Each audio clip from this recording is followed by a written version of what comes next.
ರಾಜ್ಯ ಸರ್ಕಾರದಿಂದ ಈಗ ಆಪರೇಷನ್ ನಡೀತಾ ಇದೆ. ಡಾಕ್ಟರ್ ಆಗಿ ಅಲ್ಲ, ಇವರು ಒಂದು ರೀತಿಯಾಗಿ ಡಾಕ್ಟರ್. ಇವರು ಕೊಟ್ಟಂತ ಯೋಜನೆಗಳ ವಿಚಾರದಲ್ಲಿ ಆಪರೇಷನ್ ಅನ್ನ ಮಾಡಕ್ ಮುಂದಾಗಿದ್ದಾರೆ. ಗ್ಯಾರಂಟಿ ಯೋಜನೆಗಳು ನಿಲ್ಲಲ್ಲ ಅಂತ ಮಾನ್ಯ ಮುಖ್ಯಮಂತ್ರಿಗಳು. ನಿಲ್ಲಿಸಕ್ಕೂ ಆಗಲ್ಲ ನಿಮ್ಮ ಹತ್ರ.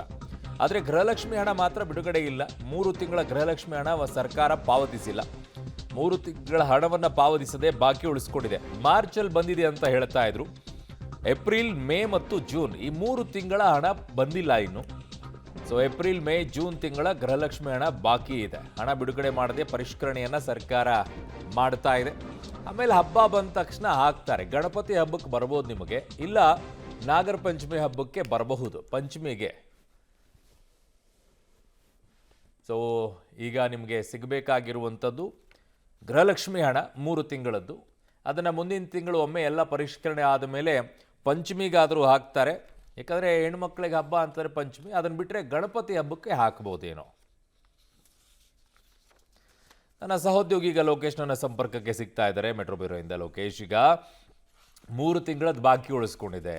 ಈ 3 ವರ್ಷ ನೋಡ್ಬಿಟ್ಟಿದ್ದೀವಲ್ರಿ, ಎಲ್ಲ ಉಳಿಸ್ಕೊಂಡು ಒಂದೇ ಹಬ್ಬಕ್ಕೆ ಹಾಕ್ಬಿಟ್ರೆ ಹೆಣ್ಮಕ್ಳಿಗೆ ಅಪಾರವಾದಂಥ ಸಂತಸ.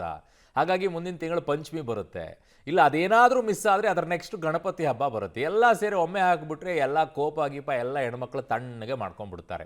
ಸೊ ಅದನ್ನೇ ಮಾಡಬಹುದೇನೋ ಸರ್ಕಾರ. ಈಗ ಪರಿಷ್ಕರಣೆ ಮಾಡೋಕ್ಕಂತೂ 1 ತಿಂಗಳು ಮಿನಿಮಮ್ ಆದರೂ ಬೇಕಾ, ಎಷ್ಟೇ ಫಾಸ್ಟಾಗಿ ಮಾಡ್ತೀನಿ ಅಂದ್ರೂ ಅಲ್ವಾ? ಖಂಡಿತ 1 ತಿಂಗಳು 1-1.5 ತಿಂಗಳು ಬೇಕಾಗತ್ತೆ. ಅರ್ಜಿ ಸಲ್ಲಿಕೆ ಪಡೆದು ಅವುಗಳನ್ನ ಪರಿಶೀಲನೆ ಮಾಡಿ ಓಕೆ ಮಾಡಿ ಅವರಿಗೆ ಇವರು ನಮ್ಮ ಫಲಾನುಭವಿಗಳು ಅಂತೇಳಿ ಖಚಿತಪಡಿಸ್ಕೊಂಡು ಅವರ ಅಕೌಂಟ್ಗೆ ಹಾಕಬೇಕು ಅಂದರೆ ಕನಿಷ್ಠ 2 ತಿಂಗಳ ಸಮಯ ಆದರೂ ಬೇಕಾಗುತ್ತೆ. ಯಾಕೆ ಅಂತಂದರೆ ಈಗ ಕಾಯ್ತಾ ಇರುವಂಥದ್ದು ಸಚಿವ ಸಂಪುಟ ವಿಸ್ತರಣೆ ಆಗಬೇಕು.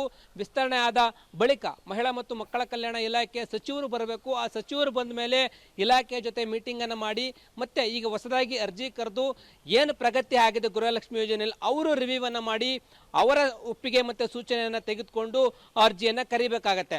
ಆ ಒಂದು ಸಚಿವರಿಗೋಸ್ಕರ ಇಲಾಖೆ ಈಗ ಕಾಯ್ತಾ ಇರುವಂಥದ್ದು. ಈಗಲೇ ಸಮಯ ಆಗಿದೆ, ವಿಸ್ತರಣೆ ಕೂಡ ಆಗಿಲ್ಲ ಕ್ಯಾಬಿನೆಟ್ಟು. ಆ ವಿಸ್ತರಣೆ ಆದ ಬಳಿಕವೇ ಹೊಸದಾಗಿ ಅರ್ಜಿ ಕರೆಯುವಂಥದ್ದು. ಇದೆಲ್ಲ ಆಗಬೇಕು ಅಂತಂದರೆ ಕನಿಷ್ಠ 1.5-2 ತಿಂಗಳ ಸಮಯ ಆದರೂ ಬೇಕಾಗುತ್ತೆ. ಈಗಾಗಲೇ 3 ತಿಂಗಳ ಗೃಹಲಕ್ಷ್ಮಿ ಹಣ ಬಾಕಿ ಇರುವಂಥದ್ದು ಇನ್ನೂ ಕೂಡ ಅಕೌಂಟ್ಗೆ ಬಂದಿಲ್ಲ. ಏನು 2023ರಿಂದ ಜಾರಿಯಾದಾಗಿಂದನೂ ಕೂಡ 2 ತಿಂಗಳದೊಮ್ಮೆ 3 ತಿಂಗಳದೊಮ್ಮೆ ಈ ರೀತಿ ಆಗ್ತಾನೆ ಹೋಗ್ತಾ ಇರುವಂಥದ್ದು. ಪ್ರತಿ ತಿಂಗಳು ಹಾಕಿರುವಂಥದ್ದು ಇತಿಹಾಸನೇ ಇಲ್ಲ.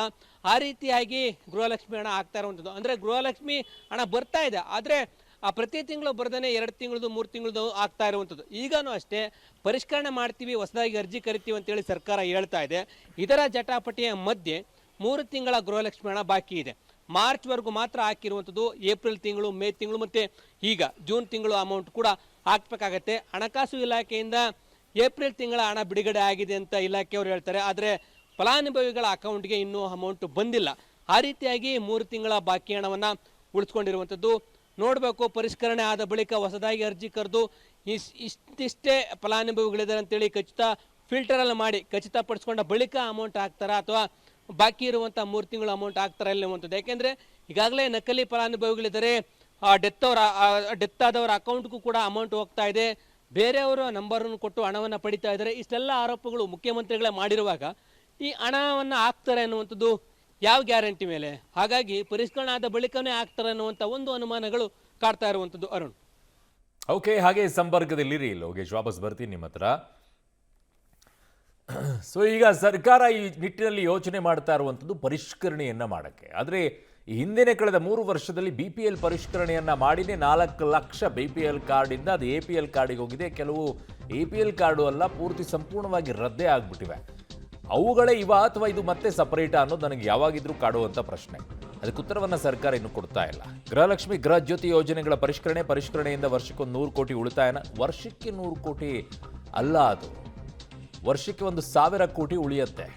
ತಿಂಗಳಿಗೆ ಅದು 100 ಕೋಟಿ ಉಳಿಯೋದು. ಮೃತರು, GST, IT ಪಾವತಿದಾರ ಪರಿಷ್ಕರಣೆಗೆ ತಯಾರಿ. ಯೋಜನೆಗಳಿಂದ 3-4 ಲಕ್ಷ ಫಲಾನುಭವಿಗಳ ಕೈಬಿಡೋಕೆ ಸಿದ್ಧತೆ. 3-4 ಲಕ್ಷ ಅನರ್ಹ ಫಲಾನುಭವಿಗಳನ್ನು ಹೊರಗಿಡೋಕೆ ತಯಾರಿಯನ್ನು ಮಾಡಿಕೊಳ್ತಾ ಇದ್ದಾರೆ. ಪರಿಷ್ಕರಣೆ ಮಾಡಿದ ನಂತರ ಅವರು ಅನರ್ಹರು ಅಂತಂದಾಗ ಹೊರಗಿಡಬೇಕು. ಪೂರ್ತಿ ನಾವು ಇಟ್ಟೇ ಇಡ್ತೀವಿ ಅಂತ ಹೇಳಕ್ಕೆ ಬರೋದಿಲ್ಲ. ಹೊಸ ಅರ್ಜಿ ಕರೆದು ಸ್ಕೀಮ್ನಿಂದ ಈ ಪ್ಲ್ಯಾನನ್ನು ಮಾಡ್ತಾ ಇದ್ದಾರೆ. 100 ಕೋಟಿ ಉಳಿತಾಯದ ಪ್ಲ್ಯಾನು. ತಿಂಗಳಿಗೆ, ವರ್ಷಕ್ಕೆ 1,000 ಕೋಟಿಯ ಲೆಕ್ಕಾಚಾರ.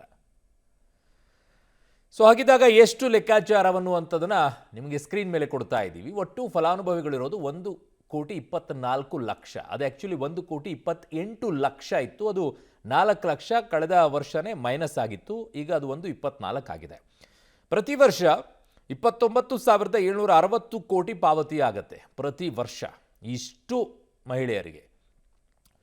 2026 ಏಪ್ರಿಲ್ ಅಂತ್ಯಕ್ಕೆ 72,253 ಕೋಟಿ ಪಾವತಿ ಮಾಡಲಾಗಿದೆ. ಅಂದರೆ ಒಟ್ಟು ಈ 3 ವರ್ಷಗಳಲ್ಲಿ ಸರ್ಕಾರ ಅಧಿಕಾರಕ್ಕೆ ಬಂದು ಗ್ಯಾರಂಟಿ ಘೋಷಣೆ ಆದಾಗಿನಿಂದಲೂ ಇಲ್ಲಿಯವರೆಗೂ ಪಾವತಿಯಾಗಿರೋದು 72,253 ಕೋಟಿ. 1,64,00,000 ಫಲಾನುಭವಿಗಳಿದ್ದಾರೆ. 1,64,00,000 ಫಲಾನುಭವಿಗಳು. ನನಗೆ ಇಲ್ಲೇ ಡೌಟ್ ಬರೋದು ಯಾಕೆ ಅಂತಂದರೆ, ನಿಮಗೆ BPL, APL, ಅಂತ್ಯೋದಯ ಎಲ್ಲ ಸೇರಿಕೊಂಡ್ರೂ ಕೂಡ 1,35,00,000 ಏನೋ ಇದೆ. ಅದರಲ್ಲಿ 4 ಕಳೆದ ಬಾರಿ ಮೈನಸ್ ಮಾಡಿದ್ದಾರೆ. ಅದು 1,32,00,000 ಬರುತ್ತೆ. ಹಾಗಿದ್ದಾಗ ಇಲ್ಲಿ 1,64,00,000 ಫಲಾನುಭವಿಗಳು ಹೇಗೆ ಬಂದರು ಅನ್ನೋದು ನನಗೆ ಕಾಡುವಂಥ ಪ್ರಶ್ನೆ. 2026 ಏಪ್ರಿಲ್ ಅಂತ್ಯಕ್ಕೆ 26,115 ಕೋಟಿಯನ್ನು ಪಾವತಿ ಮಾಡಲಾಗಿದೆ ಇಲ್ಲಿಯವರೆಗೂ. ಓಕೆ, ಇದು ಗೃಹ ಜ್ಯೋತಿಯ ಲೆಕ್ಕವನ್ನು ಕೊಡ್ತಾ ಇದ್ದೀವಿ ನಿಮಗೆ. ಸಾರಿ, ಅದು ಗೃಹ ಜ್ಯೋತಿದು, ಗೃಹಲಕ್ಷ್ಮಿದಲ್ಲ. 1.64 ಕೋಟಿ ಫಲಾನುಭವಿಗಳು. ಅನ್ನಭಾಗ್ಯದಲ್ಲಿ ಈವರೆಗೆ 18,897 ಕೋಟಿಯನ್ನು ಪಾವತಿ ಮಾಡಲಾಗಿದೆ. ಅದೇ ಅಕ್ಕಿ ಬದಲಾಗಿ ದುಡ್ಡನ್ನು ಕೊಡೋ ವಿಚಾರದಲ್ಲಿ. ಬಟ್ ಕೊಡೋದನ್ನು ನಿಲ್ಲಿಸೇ ಬಿಟ್ರು, ಕಾಸೇ ಹಾಕ್ತಿಲ್ಲ. ಶಕ್ತಿ ಯೋಜನೆಗೆ ಬರೋಣ. ಶಕ್ತಿ ಯೋಜನೆಯಲ್ಲಿ 2026 ಜೂನ್ 10ರವರೆಗೆ ನನ್ನ ಸಹೋದ್ಯೋಗಿ ಲೋಕೇಶ್ ನನ್ನ ಸಂಪರ್ಕಕ್ಕೆ ಸಿಗ್ತಾ ಇದ್ದಾರೆ. ಲೋಕೇಶ್, ಎಲ್ಲ ಲೆಕ್ಕಾಚಾರಗಳನ್ನು ಇಟ್ಕೊಂಡ್ರೂ ಸಹ BPL ಕಾರ್ಡ್ ಕಳೆದ ಬಾರಿಯೂ ಕೂಡ ಪರಿಷ್ಕರಣೆ ಆಗಿತ್ತು. ಅದಾದ ನಂತರ ಈಗ ಮತ್ತೆ ಪರಿಷ್ಕರಣೆಯನ್ನು ಮಾಡೋಕ್ಕೆ ಮುಂದಾಗ್ತಾ ಇದ್ದಾರೆ. 1,28 ಇತ್ತು ಆರಂಭದಲ್ಲಿ ಈ ಸರ್ಕಾರ ಬಂದಾಗ, ಅದು 1,24ಕ್ಕೆ ಬಂತು. ಈಗ ಮತ್ತೆ ಪರಿಷ್ಕರಣೆಯನ್ನು ಮಾಡಿ ಕೊಡುವಂಥ ಕೆಲಸವನ್ನು ಮಾಡ್ತಾರೆ. ಅಂದರೆ ಇದು ಆಲ್ಮೋಸ್ಟ್ ಆಲ್ BPL ಕೂಡ ಪರಿಷ್ಕರಣೆ ಆಗುತ್ತೆ ಅನ್ನುವಂಥದ್ದೇ ಲೆಕ್ಕ ಅಲ್ವಾ ಇದು? ಖಂಡಿತ ಅರುಣ್, ಚೇಂಜ್ ಆಗ್ತಾ ಹೋಗುತ್ತೆ. BPL ಕಾರ್ಡು APLಗೆ ಶಿಫ್ಟ್ ಆಗ್ತಾ ಇರ್ತಕ್ಕಂಥ ಪ್ರಕರಣಗಳು ಈಗ ಜಾಸ್ತಿ ಆಗ್ತಾ ಇರ್ತಕ್ಕಂಥವು. ಅಂತಹ ಪ್ರಕರಣಗಳನ್ನು ಪರಿಗಣನೆಗೆ ತೆಗೆದುಕೊಳ್ತಾರೆ. APLಗೆ ಶಿಫ್ಟ್ ಆಗಿರೋವಂಥ ಎಷ್ಟು ಕೇಸು APLಗೆ ಶಿಫ್ಟ್ ಆಗಿದ್ದಾರೆ ಅಂತಂದ್ರೆ ಅಲ್ಲಿಗೆ ಅವರು ತೆರಿಗೆ ಪಾವತಿದಾರರಾಗಿರ್ತಾರೆ ಅಥವಾ GST ಪಾವತಿದಾರರಾಗಿರ್ತಾರೆ. ಆ ಕಾರಣಕ್ಕೋಸ್ಕರ ಶಿಫ್ಟ್ ಆಗಿರುತ್ತೆ. ಅಂಥವ್ರನ್ನ ಜಲ್ಡೆ ಹಿಡಿಯುವಂಥ ಕೆಲಸವನ್ನು ಇಲ್ಲಿ ಮಾಡ್ತಾ ಇರುವಂಥದ್ದು. ಒಟ್ಟು ಈಗಿಂದಲ್ಲ, 3 ವರ್ಷ 2023ರಿಂದ ಇಲ್ಲಿಯವರೆಗೂ ಕೂಡ 4,30,000 ಫಲಾನುಭವಿಗಳನ್ನು ಕೈ ಬಿಟ್ಟಿದ್ದೀವಿ ಅಂತೇಳಿ ಹೇಳ್ತಾ ಇರುವಂಥದ್ದು. ಅದು ನಿರಂತರವಾಗಿ ನಡೆಯುವಂಥ ಪ್ರಕ್ರಿಯೆ. ಈ ಒಂದು ಅನರ್ಹ ಫಲಾನುಭವಿಗಳ ಪಟ್ಟಿಗೆ ನಿರಂತರವಾಗಿ ಫಲಾನುಭವಿಗಳು ಹ್ಯಾಡ್ ಆಗ್ತಾ ಹೋಗ್ತಾರೆ. ಯಾರೆಲ್ಲ GST ಪಾವತಿದಾರರಾಗ್ತಾರೆ ಅಥವಾ ಇನ್ನಿತರ ನಿಯಮ ಉಲ್ಲಂಘನೆ ಮಾಡಿರ್ತಾರೆ ಮತ್ತು ಅವರು ಅರ್ಹತೆ ಇಲ್ಲದೆ ಇರ್ತಕ್ಕಂಥವ್ರು, ಅಂಥವರು ಲಿಸ್ಟಿಂದ ಔಟ್ ಆಗ್ತಾರೆ ಅನ್ನುವಂಥದ್ದು ಸರ್ಕಾರ ಹೇಳ್ತಾ ಬರ್ತಾ ಇರುವಂಥದ್ದು. ಆ ಕಾರಣಕ್ಕೋಸ್ಕರ ಅದರಲ್ಲೂ ಕೂಡ ಅಧಿಕಾರಿಗಳ ಕಳ್ಳಾಟವೇ ಆಡ್ತಾ ಇದ್ದಾರೆ. ಅಧಿಕಾರಿಗಳ ಗಮನಕ್ಕೆ ಬಂದರೂ ಕೂಡ ಸರಿಯಾದ ರೀತಿಯಲ್ಲಿ ಕ್ರಮವನ್ನು ವಹಿಸ್ತಾ ಇಲ್ಲ. ಈ ಗೃಹಲಕ್ಷ್ಮಿ ಯೋಜನೆ ಅಡಿಯಲ್ಲಿ ಹೊರ ರಾಜ್ಯದ ಬ್ಯಾಂಕ್ಗಳಿಗೂ ಕೂಡ ಅಮೌಂಟ್ ಹೋಗಿದೆ ಅನ್ನುವಂಥದ್ದು. ಆಗಿದ್ರೆ ಯಾರು ಈ ಒಂದು ಡೆತ್ ಆದವರ ನಂಬರನ್ನು ಸೇರಿಸಿದ್ರು, ಅಕೌಂಟ್ ನಂಬರನ್ನು ಸೇರಿಸಿದ್ರು, ಡೆತ್ ಆಗಿರೋರ ಅಕೌಂಟ್ಗೂ ಕೂಡ ಅಮೌಂಟ್ ಹೋಗ್ಲಿಕ್ಕೆ ಕಾರಣ ಯಾರು ಅನ್ನೋದ್ರ ಬಗ್ಗೆ ತನಿಖೆ ಆಗಬೇಕಾಗತ್ತೆ. ಅಲ್ಲಿ ಮೂಲ ಸಮಸ್ಯೆ ಇರುವಂಥದ್ದು, ಅದನ್ನು ಪತ್ತೆ ಮಾಡಲಿಕ್ಕೆ ಹೊರಡ್ತಾ ಇರುವಂಥದ್ದು. ಆ ಕಾರಣಕ್ಕೋಸ್ಕರ ಈಗ ಈ ರೀತಿಯ ಪರಿಷ್ಕರಣೆಯನ್ನು ಮಾಡಿ ಸುಮಾರು 100 ಕೋಟಿಯಷ್ಟು ಉಳಿತಾಯ ಮಾಡಲಿಕ್ಕೆ ಸರ್ಕಾರ ಹೊರಡ್ತಾ ಇರುವಂಥದ್ದು. ವಾರ್ಷಿಕವಾಗಿ 100 ಕೋಟಿ ಅಂತಂದರೆ ಒಂದು ವರ್ಷ, ತಿಂಗಳಿಗೆ 100 ಕೋಟಿ ಅಂತಂದರೆ ವಾರ್ಷಿಕವಾಗಿ 1,200 ಕೋಟಿಯಷ್ಟು ಉಳಿತಾಯ ಮಾಡಿದಂತಾಗತ್ತೆ. ಆ ಒಂದು ಮೈಂಡ್ನಲ್ಲಿ ಗಮನದಲ್ಲಿ ಇಟ್ಕೊಂಡು ಸರ್ಕಾರ ಈಗ ಪರಿಷ್ಕರಣೆ ಮಾಡಲಿಕ್ಕೆ ಹೊರಡ್ತಾ ಇರುವಂಥದ್ದು. ಬರೀ 100 ಕೋಟಿ ಅಷ್ಟೇ ಅಲ್ಲ, ಸಾವಿರಾರು ಕೋಟಿ ರೂಪಾಯಿ ಉಳಿತಾಯ ಮಾಡಲಿಕ್ಕೆ ಸರ್ಕಾರ ಈಗ ಮುಂದಾಗ್ತಾ ಇರುವಂಥದ್ದು. ಮತ್ತು ಇನ್ನೆರಡು ವರ್ಷಗಳ ಕಾಲ ಅಷ್ಟೇ ಸರ್ಕಾರ ಇರುವಂಥದ್ದು. ಹಾಗಾಗಿ ಒಂದಷ್ಟು ಫಲಾನುಭವಿಗಳನ್ನು ಕ್ಲೀನಾಗಿ ಖಚಿತಪಡಿಸಿಕೊಂಡು ಅವನು ಗ್ಯಾರಂಟಿ ಅನುಷ್ಠಾನ ಸಮಿತಿಯ ಸದಸ್ಯರು, ಅಧ್ಯಕ್ಷರು, ಪದಾಧಿಕಾರಿಗಳ ಮುಖಾಂತರವಾಗಿ ನೇರವಾಗಿ ಜನರ ಬಳಿಗೆ ತಲುಪಿ ಮುಂದಿನ ಚುನಾವಣೆಯನ್ನು ಗುರಿಯಾಗಿಟ್ಕೊಂಡು ಈ ಎಲ್ಲ ಚಟುವಟಿಕೆಗಳನ್ನು ಮಾಡಲಿಕ್ಕೆ ಸರ್ಕಾರ ಹೊರಡ್ತಾ ಇರುವಂಥದ್ದು. ಫೈನಲಿ ಎಲ್ಲಿಗೆ ಹೋಗಿ ತಲುಪುತ್ತೆ ಪರಿಷ್ಕರಣೆ, ಮತ್ತೆ ಎಷ್ಟು ಜನ ಅನರ್ಹರ ಪಟ್ಟಿಗೆ ಲಿಸ್ಟ್ಗೆ ಸೇರ್ಕೊಳ್ತಾರೆ ಅನ್ನುವಂಥದ್ದನ್ನು ಕಾದು ನೋಡಬೇಕಾಗಿರುವಂಥದ್ದು. ಅರುಣ್. ಓಕೆ ಲೋಕೇಶ್, ಎಲ್ಲ ಮಾಹಿತಿಗೆ ಧನ್ಯವಾದಗಳು.